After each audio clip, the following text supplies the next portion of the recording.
Hello and welcome to the Black Soldier Fly Leaders Podcast. I'm your host, David Taverner, and in this series we dig beneath the surface to uncover what's really happening inside the Black Soldier Fly industry.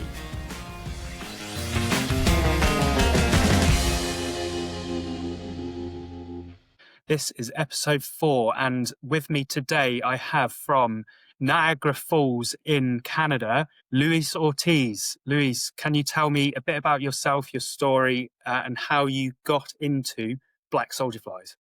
Hello, David. Good to be here, and thank you for having me in the podcast. Yeah, so our company called Infinite Harvest Technologies. How we got involved in the Black Soldier Fly was really it was a spin-off from a different company. Did an investment in a medicinal cannabis company a few years back. And one of the things that I was doing as part of that company was trying to figure out what to do, how to create more value from the organization.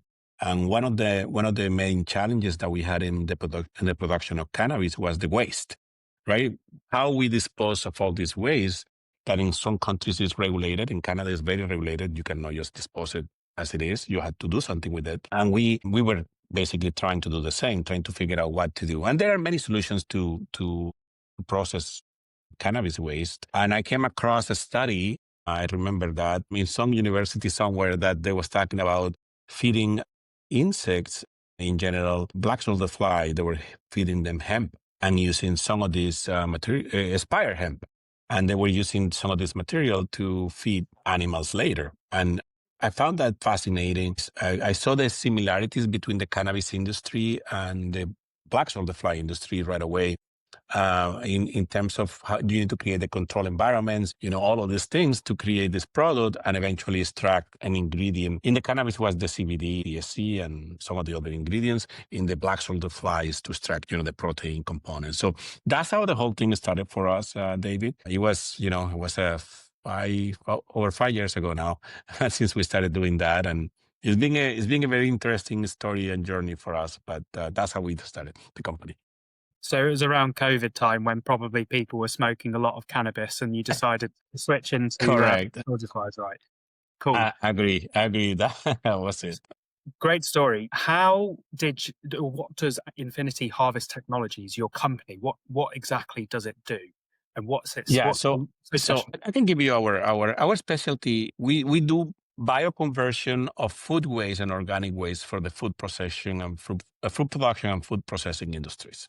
So we are actually right now, the way that we are going to the market is as a service company for food companies that have organic waste. And this organic waste from their operation has to be disposed somewhere. It doesn't matter where they're sending it today, as long as they're paying for the disposal and they're sending it somewhere, and they care about some sustainability aspects. It's not the most important part of it, but if they care about sustainability, we provide a better solution. So that's what we do. We upcycle food waste for the food industry. And if you go to our website, you don't hear us talking about proteins and none of these things. We talk about food waste and the waste issue around the world. And we provide a service with our box for rent technology, we call it, to process this organic waste for the customers. And that's what we do today as a business and the service that we offer. The other thing that we do that as a differentiator factor is that we do waste upcycling on site, and people in the industry will start to understand why this is important. That way, we actually put a unit right at the customer side.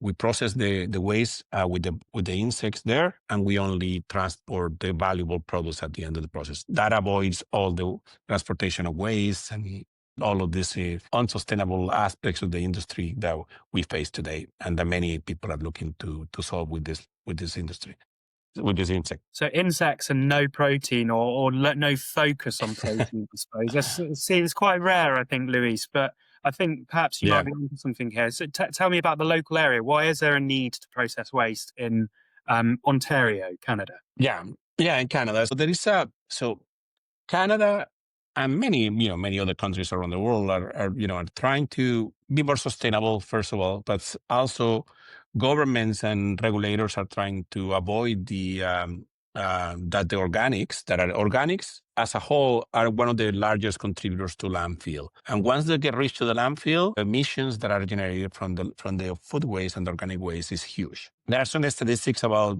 If you add all of the organics in the world that are being decomposing in landfills, they will be the third more polluting country in the world.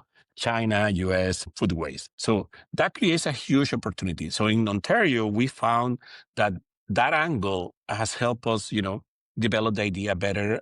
Why? Because companies today, even though many food companies say we don't have a waste problem, they do. They pay for waste disposal. They pay a company that typically has two fees: transportation and a disposal somewhere, even if you send it to a biodigester, even if you send it to a composting site. But if you send it to the landfill, you have two fees: transportation, which is typically metric tons or kilograms or beans per kilometer, right, or per trip, and a tipping fee that is typically dollars or euros per ton that you have to pay. So the thing is, the food companies see it today as part of the operation, part of the cost, and they don't pay more attention to it. But when you start explaining the details of why this is important, then they can see it. And the second thing that is happening in Ontario particularly is the government over the last few years has tried to basically ban organics from the landfill.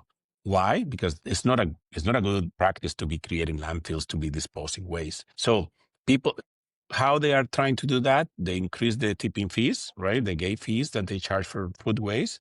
And that for the companies have created a big need to try to find options for this food waste. That's where we saw the opportunity. That's where we think that why, and Niagara particularly, because it's a very huge area for food production, lots of fruits, tender fruits, pears, apples, peaches, those big wine industry around here. So all of those products, and if you go to an orchard, there is a lot of polish that happen into these products because they're soft, tender fruits that typically farmers will leave it in the ground or at the packaging and processing side, they will dispose them because they are not good enough for us humans to eat. They are a fantastic source of food for this for the black soldier fly, and the black soldier fly thrive within that environment. So why not use that combination of those two factors for us to launch this company as a biodigestion company? Yeah, waste biodigestion. Awesome. It's a really good model to go by when you're getting paid for your input,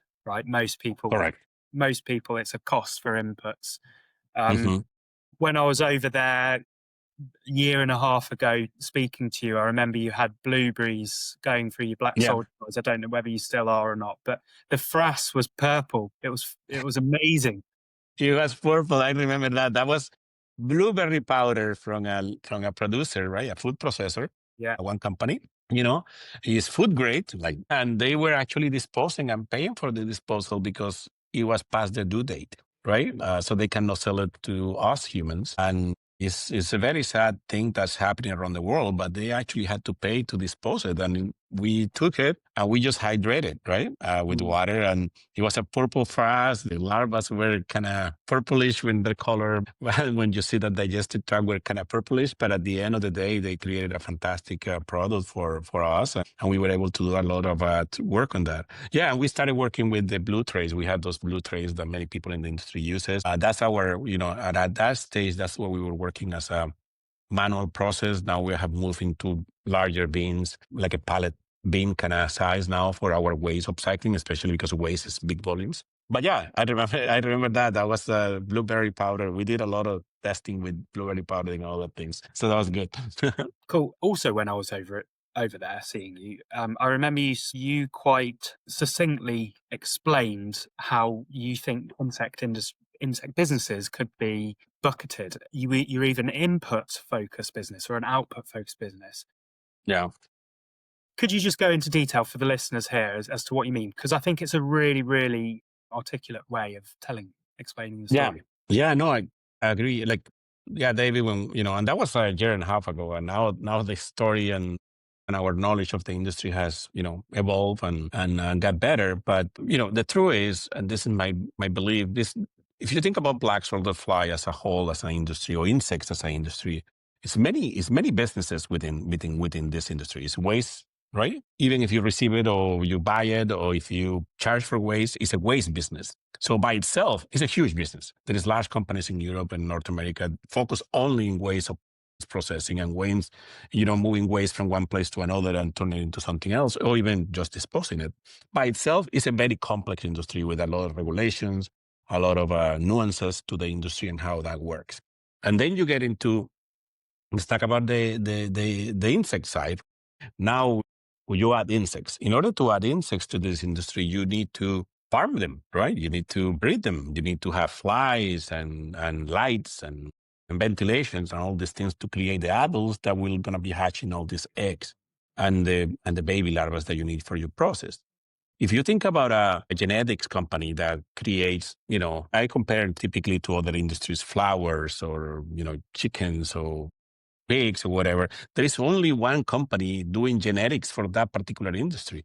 And that's another company can be created within this whole black soldier fly industry. Just creating the genetics, being sure that the eggs hatching properly, that the babies are all the same size and age and all of this, and they don't die that is stronger. All that it can be another company by itself. Then you get to the biodigestion side, which is what we're doing, trying to do well.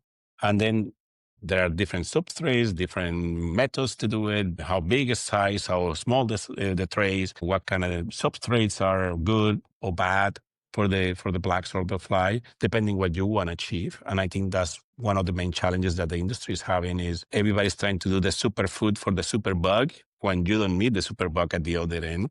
But that's just a particular. And then you get into the processing, right? Once you harvest the larva and the frass, you get into the processing, and processing as an industry exists in other companies, in other industries. Dried fruits, food in general is processed in a similar way as black soldier fly larvae and insects in general. And then you get into the commercialization. And I think once you start commercializing the products, that's another company. There's huge companies around the world commercializing pet food and animal feed in general. And if you think about the specialization and knowledge to do that, that you need to be fighting for shelf space, branding, benefits of all this product. So it's in my opinion, there are 5 or 6 companies, huge companies within this spectrum, and I think that's one of the aspects that I see. One of the major challenges in this industry as a new is that we entrepreneurs, we want to do everything.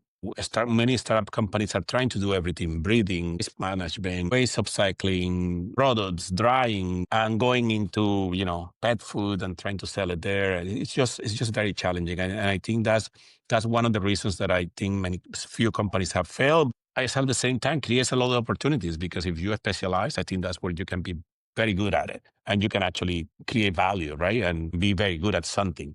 But no, but very few people or very few companies are good at everything, and in such a large spectrum of a company. So Yeah. that's my view. No, I agree with the view. I think there are companies out there who have really struggled trying to do absolutely everything, because, like you said, Hmm. many businesses in one. But I also appreciate that, if they were Yeah, the first businesses doing it, there wasn't. yeah.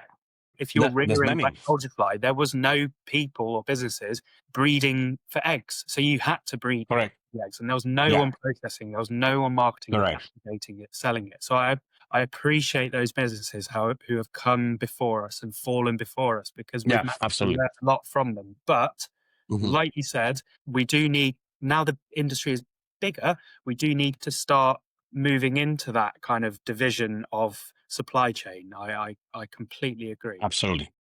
So going back to your business model on Yeah. gateways, now hypothetically speaking, your business model works, right? And Hmm. you grow, you start talking to all of these waste or producers of waste in Ontario. You grow, Yeah. you take a good chunk of the market, then you expand to different provinces in Canada, or perhaps over the border in the US, where there might be similar Hmm. opportunities. Other people get start sniffing around and finding opportunity here, and essentially copying what you're doing. Hmm. Come to a point when the gate fees are then flipped, uh, so that you're no longer making an income from your input. What's the plan then? Yeah. So yeah, that can happen. And I can see in the short term, maybe not, because as I mentioned, Ontario particularly is trying to ban the organics. I think there is a similar initiatives in Europe about saying, hey, we need to limit them. We need to reuse more seeds organics, do something with them, right? So there is a few initiatives that is going to promote, getting some, for us, being compensating, even it's zero. Even compensating at zero is actually better than paying for the waste to make it happen. However, the way that we're looking at this long term, David, I think waste I think waste is always going to be around. The waste is always going to be available. It's how you access it, right? And I think that's where I think the industry has a few opportunities. We, particularly as a company, where we seeing as a technology company, let's call it that way. We have a patent in our system and all of that. What we really think that there is an opportunity here is for us to work with producers all around the world, right? People, they call it BSFL farmers or insect farmers that want to work. We actually have done the work. We invested in the technology development and all of this. For us providing our technology as a platform, as a licensing fee, we haven't finished that model, most likely a licensing model, where we actually putting together the whole supply chain. Here's the eggs or the babies, right? Here's the technology. Here's the parameters that you need to control at the diet. At the end of the day, what we want to do is aggregate all the protein that comes from that process. So that's where we are actually looking at as a long-term model for our company. We think that by teaching other people how to monetize and make value from the waste that they may have, investing like we have the technology to do it now, let's call it a certain level. It's not fully developed, but it's developed enough to make it work. And we bring in the product into these markets, right? Either the backyard chicken market, reptiles, or whatever the market is that we're going to bring the protein to. It's going to help us capture, be a good provider to the pet food companies or the animal feed companies, which I think is another challenge that the industry is having. Nobody takes us seriously until we have enough volume. And I think I told you that when you were here, one of my first conversations as a commercial guy was talking to a big animal feed company that was using it for fish. And they loved the idea. Everybody wants this black soldier fly product, right? Because of the protein and the nutritional value of it and the sustainability aspects of it. But the first question or the first thing that they tell you is, yeah, fantastic. Let's use it in my production. I need 1,000 tons a month for my pilot. And if you don't have it, you're a distraction, right, to the industry. And I think that's one other thing that we need to understand as insect production companies is that the bigger companies are not going to take us seriously until we get there. And to get there, you need a lot of capital or be very creative in your approach to market. And I think that's where we are trying to say, be more creative.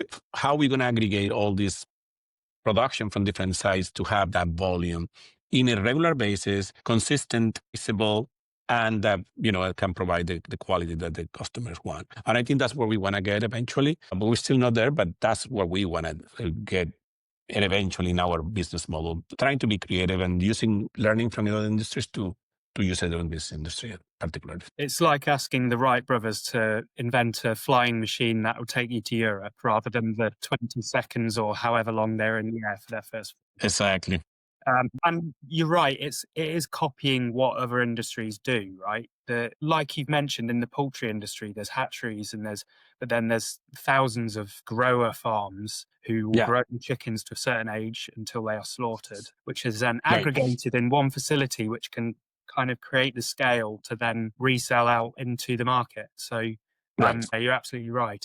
Yeah, and if you're a grocery store for those chickens, you want them, the same color, the same size, the same quality, and you don't care where they come from. And as long as you receive them, why? Because you have us customers buying these chickens every day, and we want it fresh, and we want it, certain. So that's the key of this business, and I think that's what we are missing as an industry. Be sure that we understand that that's the final goal, and hopefully, and then how we get there. It's going to take time. It's going to take all of us. We had a scandal about 15 years ago in the UK where a few of our supermarkets were found to be selling horse meat but advertising it as beefs. We can't have that again. You can't have that again. No industry can afford that. But you see, that's the reason this traceability is important. Where does it come from? How it's produced, all the quality, which exists today in the food industry. When you buy in the UK, I don't know, an avocado, maybe it says where it's from, right? But it's probably from like all of those avocados that got there. It's probably, 1 week is from Mexico, another week is from, I don't know, Costa Rica. And right, because you're just trying to create the supply chains to have the product available for the market. And I think that's where we, in the black soldier fly industry or insect industry in general, crickets and beetles and all these things, had to understand is that you need to guarantee the customer that supply chain and the quality has to be consistent. And how you achieve that You don't have to do everything yourself, but if you can be creative, and nobody has all the capital to do that in the markets, you have to be creative in how you get there. That's my point. So on the nobody has the capital, so we've got to be creative. So how have you been creative with financing your own business forward? Yeah, so we have been creative. It's been hard, right? Like there is a couple. Well, there was a big player in the insect industry here in Canada that went into the receivership, and they eventually closed down their operation, which for us as a company being in Canada affected us, right? Because investors into this industry not many, right? And when we talk to people about financing the company, they always remember that. Everybody remembers the failures, right? No This many, is not many people. Yeah, I mean, this is Entera when Entera. Entera failed. But it's been so from that point of view, it was challenging because investors that were really, let's say, prone to invest into this industry, all of a sudden had a failure and a big failure. So we had to be creative. So that's another reason that we actually went into this waste upcycling. We just had to figure out who's going to pay us for this faster, right? If we don't have the 1,000 tons that the clients have, that the clients is asking me to produce, how I figure out a way to try to get there while still making money. And that's when we decided to go into this charging for waste upcycling kind of model. So we did that. Of course, at the beginning, we invested our own money, bootstrapped the idea, developed the solution. In Canada, there's a good number of, piloting opportunities that are paid. So there is money available for food processing companies and food production companies to validate technology solutions like this to solve a problem where we as a startup company can get a little bit of money from that as a sale, right?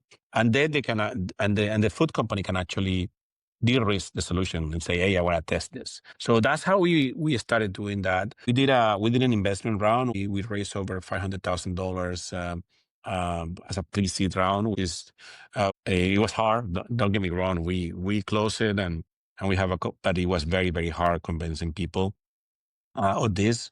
Not only because many people that invested in insects before were, not happy, but also the ones that didn't know anything about insects think that this is a novelty or a very crazy idea. And telling that we're going to be doing food processing instead of, when you talk about insects in general, everybody goes to the protein. Everybody's like, oh, we're going to put it in pet food and and we're going to do all these things. But they say, no.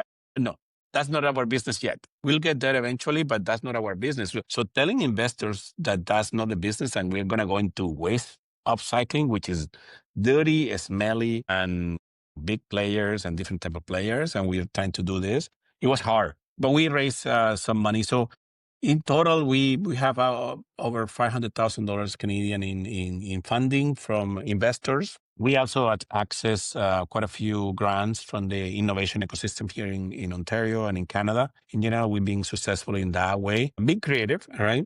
Of course, last year we had a few paying customers in the waste upcycling, which is good. And when you release this podcast, we're already selling the insects in the other side. And don't get me wrong, we want to sell the insects in the other side of the process, but we're trying to be delivering what we're doing. So we are selling into the backyard chicken market here in North America, selling the insects. So we had a combination of a little bit of revenue, some investment, bootstrapping, and grants that have helped us take the company to where we are today.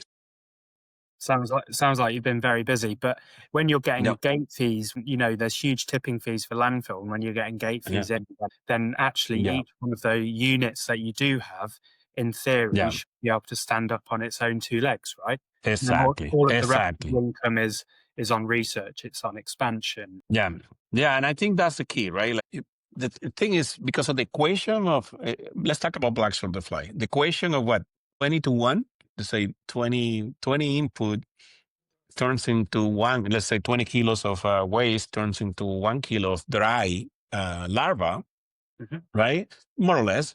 So if you get if you get $1 in the 20, that's, you're getting actually 20 for every kilo in the other side. So that's the economics work. But if you're paying for the waste, it's completely the other way. That means that you're paying 20 times to produce this one. And that's what people have to understand, that if you get even if you get 10 cents or 50 cents in the waste upcycling, it has a huge impact in the production cost of your larva. In Canada, we have high labor costs, right? You still have a manual process that we had to do, and labor is expensive. But if you get, that's the key. So this waste upcycling and waste management side of it, we're still waste upcycling. We have no management because of regulations. But in the waste upcycling side, if you get only a little fee, and up here in the waste, in the tipping fee or in the gate fee, it has a huge impact. So basically, we are getting paid to produce the larva, and that's huge. You're right. That's huge for the economics, right? That makes a huge impact, right? It does.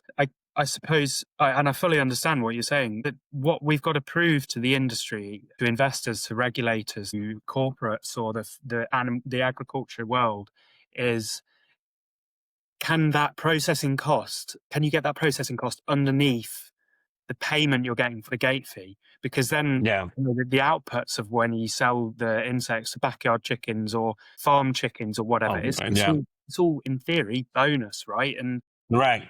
Because, we've got a similar industry in the UK with gate fees. Well, UK, Europe, gate fees going into anaerobic digestion. And I know you don't have much of it in North America as we do in Europe, but and it's subsidized, and that's why there's so many. Right. And actually, apart from the better performing anaerobic digesters, most of the industry is propped up on subsidies, and it wouldn't work without the subsidies. And that's despite getting paid for the input in a fair amount of the cases. And, which makes you think: can we produce insects more efficiently than, or sorry, I'll reframe that. Can we process waste more efficiently than anaerobic digestion? What do you think to that? Yeah. So I understand your point, and I think that's something else that we need to understand. The insect is not a solution to everything, right? So I think there will be some waste streams that are more suitable for anaerobic digestion and more efficient. And I think that's one of some of the problems that anaerobic digestion have, and biodigesters in general have, that you try to put as much things as possible there, and they don't work, and they are not as efficient. All of these things, and you still have to dispose whatever material you have at the end of the process, but or use it for something else. But I think if the waste problem is so big that there are some areas where we can actually focus and take some of these streams and use it for insect biodigestion. I don't think there will be a solution for all. I think there will be, some materials will go to anaerobic digestion, some materials will end up in the landfill. Hopefully not many, but there are a few that will go there. There are some that are probably better for composting, and some people, the solutions exist, right? So, and I think insects as a waste solution has a space in the market where it can be very, very efficient, very valuable, and very cost competitive, right? And then get to that point where you're saying now insect biodigesting as a waste upcycling solution can be lower than the gate fees, right? Remember that the gate fees is two things, right? Transportation of the waste plus the gate fee. Even if you just talk about gate fees only, if we can reduce it, then now we are attractive, right? We're attractive to the industry. They will, using it more, and that will create the volumes that we need in order to create that 1,000 tons that the big companies are looking for in terms of protein, right? And meal and all of this. Yeah, absolutely. Yeah. So to summarize that, I guess it's just another tool in the kit to fight food waste, right? Yeah. Actually, do you have any experience or know-how as to how insects could play that specialist role in certain feedstocks? And if you don't quite know this, then that's fine. Yeah, no, because of the way that we are doing it, we don't promote the idea that the insects are good for everything, but we are not, but for all the waste streams, but we also don't promote the idea that we need to give them the super diet. That's very, very the key for us, because I think that's another challenge that the industry overall is having, is that, they're focusing to get this super bug, right? This super larva or the super protein, in terms of, protein, fats, and all of that. In order to get that product, they're actually going to certain waste streams that are today being monetized in other industries and being paid for by other companies to upcycle. So I think that's a mistake. If you go to the economics again, now if instead of you being paying for the waste, you're paying for that waste, even transporting that waste to you now is the economics are just brutal. Like, I don't know if you can make money out of that. Or you have to be very, very, very efficient and very, very have big pockets to do that. So that's what I think, that I think the industry has to focus in. Look, it's okay to produce a medium stream bug or protein. You don't have to be the super protein out of the gate. That's what I think is key. You don't have to be the Rolls Royce of insect protein out of the gate as a startup company. You can be a medium sized protein that is acceptable, that is good for backyard chickens, for reptiles, things like that. And then, start getting better, right? And then specializing and focusing in those higher value markets. But I don't, that's what we're trying to do. So that's the reason for us. Let's call it that way. Is by being creative, we've been finding that, it's okay to sell in this medium market, and it's okay to have some black soldier fly that is being fed with, I don't know, peppers, and some black soldier fly being fed with, spent grains, and this larva mixed together is good enough for those animals. And that's kind of the key for what we're trying to do. And I think what my advice to people in the industry is, let's do more of that.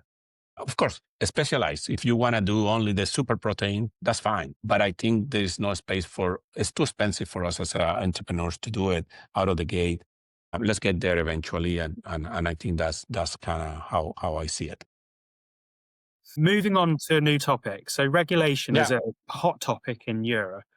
What's it Yeah. like in Canada? Is it kind of holding you back, or is there regulations that move you forward? And what's the appetite from the regulators as well? Yeah, the regulation is always an issue, especially when you touch food and feed, right? In general, especially livestock. I think that's one of the major challenges that I can see. North America, Canada is a little more regulated than the U.S., I will say, but in North America in general, let's say the regulation for food and feed, strong for insects in particular.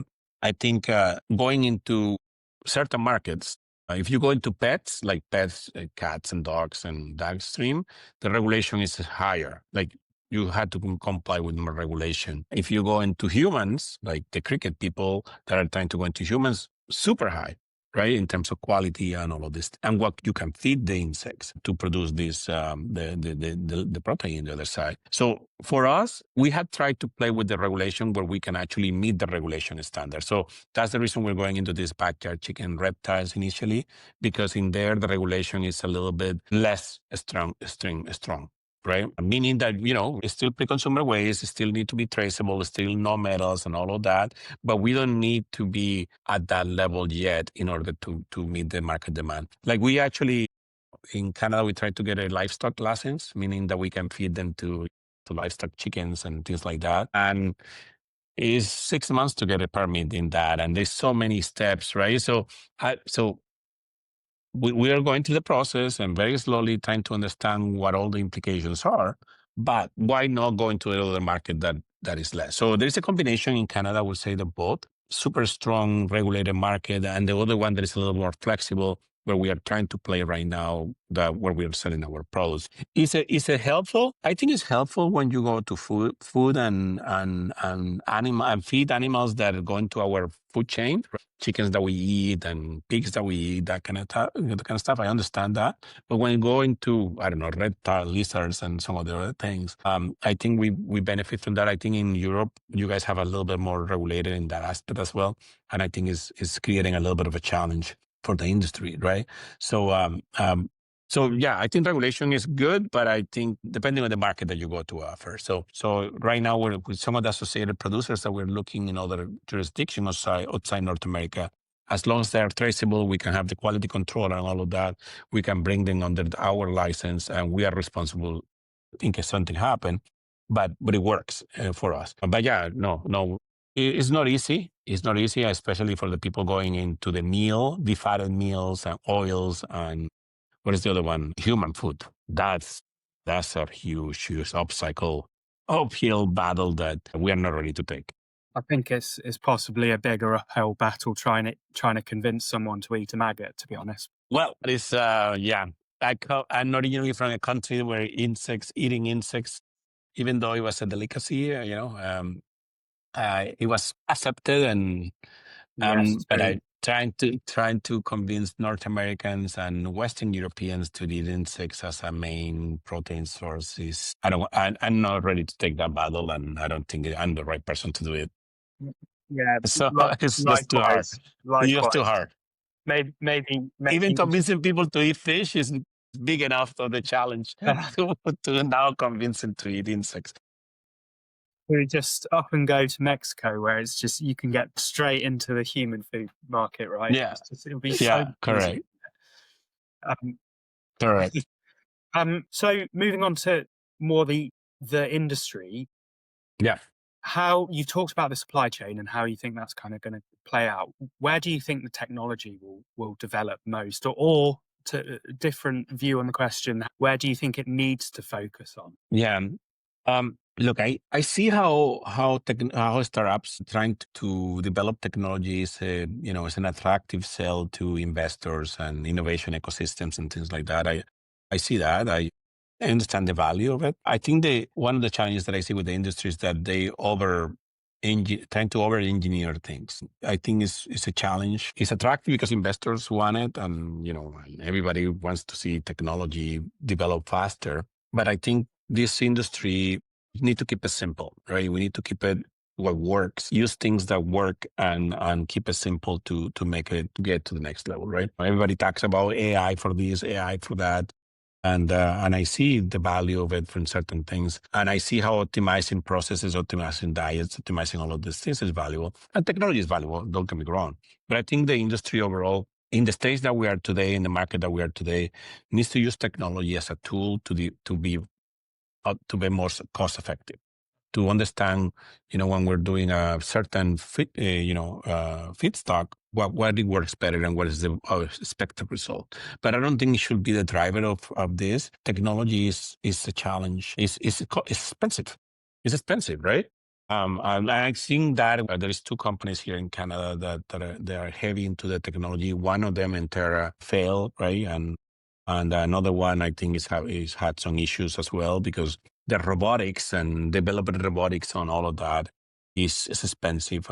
And you had not only in labor, but in equipment, pieces that are not available in the market. So I think what advice to the industry is, look, use technology as a tool to make it happen, to make your process better. If you have a core technology, use it and be sure to leverage that better. But I don't say make it the core of your business. There is no business that is only core technology unless you are Google or something like that. But even Google, their business is information, is data, it's our data. That's their business, right? Technology is just a tool to do it. So Yeah, there you go. exactly, right? Like that's where my point is. So I think in this Blacks on the Fly, over engineering things is a challenge because we don't need to over engineer it. Over AI, everything, I don't think is the solution. Use it wisely for processes that can be improved. But I think keep it simple. Insects in general, in nature, insects grow in a natural way, right? Try to learn from that and make it a little better. But I don't think over engineering things is the best solution. We have a patent thing that we use, but it's more about protecting the way that we do the process than anything else. And you know, to raise capital is important and to protect Investors love market. patents. Yeah, I think perhaps with AI, the industry should have actual insects, AI or Right, agriculturally integrated or something like that, rather right, than That- ones and zeros, because this is it. right. It's not a This is insects. software. Yeah, this is insects, right? So, and this is like a live organism, right? And like chickens or like pigs or like any other animal that is being bred for use later. You need to control it and you need to optimize this process. I don't see, there is a lot of technology being used to improve processes within that process, but no, it's not to genetically modify the cow, right? It's to make it faster and reduce the labor. But and and still, you go to a cow farm or a chicken farm, I don't see many robots grabbing the chickens and things like that. Once you go to the processing side, it's different. But think about farming. This is farming, right? So if you can do that in the process, learn from other industries. That's my point Yes, for yes, this. I couldn't agree more. I couldn't agree more. Yeah. we'll wind down the podcast, but before we go, we've got some closing remarks. Yes. You got any advice that you haven't already shared for anyone who wants to become a leader in this industry? Um, yeah, I've been sharing quite a few things. Specialization is one key. I think that's one of the advices that I give people, and I'm very open, David, as you know, to share this with other companies that want to talk about it. Say, look, focus on something that you can do very, very, very well, right? And then collaborate with other companies. I think, the key of this industry is going to be collaboration, and collaboration means building supply chains with people that may know better than you about certain things. The great thing about the industry is that there's a few years in the making, and there are some companies, great companies, doing great things in egg production, right, and genetics, and some companies that have done excellent biodigesters or waste or containerized solutions, and there is some good companies that are doing processing in the other side. I think learn from that and try to figure out what is the problem that you can solve with your solution in the industry. I think all of us, I think, wants to get to see insects as a mainstream protein in animal feed or in maybe other markets. But to get there, we need many pieces, right? And I don't think, I don't know, it's being, I'm not very arrogant, but I would say it's very arrogant to say, hey, me, with my head, I know all of the aspects of the business and I can be very good at it. And I think that's one of the aspects that I tell the companies: be good at something, focus on that, and make sure that you can do that right. And that you don't have to look at the pet food companies. You can be very valuable just to upcycle waste and give the larva to somebody else to sell it, right? Like, you create something for somebody that wants it. And I think that's my main advice to companies. Try to focus in the area that you can do well with the resources that you have, of course. If you have unlimited resources, you can be anywhere that you want, and you have all the time in the world. But you also have to make it profitable and be able to survive, right? And this is not an easy industry to survive. It takes time, lots of failures, but there is a reward in the other side if we can make it all work together. Awesome. And is there anything that I haven't asked that you think I should have asked, or anything you would like Uh, to share with the audience? Yeah. No. I think through the conversation, David, we have shared a lot, right? Like, look, this is a great industry. I love the sustainability aspects. I love the potential of it. If we can actually do it together, if we bring it all together, we actually can do out of this industry something great. There's challenges in regulation, challenges in, scale, technology, all of that. But I think lots of those coming together as a collaboration is fantastic. That's what we should do more of that. I remember my first time when I got to the industry. Just as a small point here is regarding that, because I saw the opportunity. I went to talk to now and Terra, right? I say, hey, we want to work together in this industry. I know that you have the technology, and they raise a lot of money at that time. I told them, hey, I want to do this project in Chile, I believe that was the time, and they told me, no, they're focusing in North America. We don't need your market, blah blah blah. And that was the end of it, right? There was all because they have all these patents and all these secrets and all these things, and they were the better at what they did at the moment. But it was not about collaboration, right? And I saw that. Unfortunately, that didn't work out for them. But I take those experiences and say, hey, let's collaborate with each other. This podcast is about that, right? I guess, like, hey, learning from some people, success and failures, right? And be better at it. Because if we are successful in our little space, we can make more successful the industry, and everybody will be better off. And maybe attract back investors, right? Everybody's looking for them.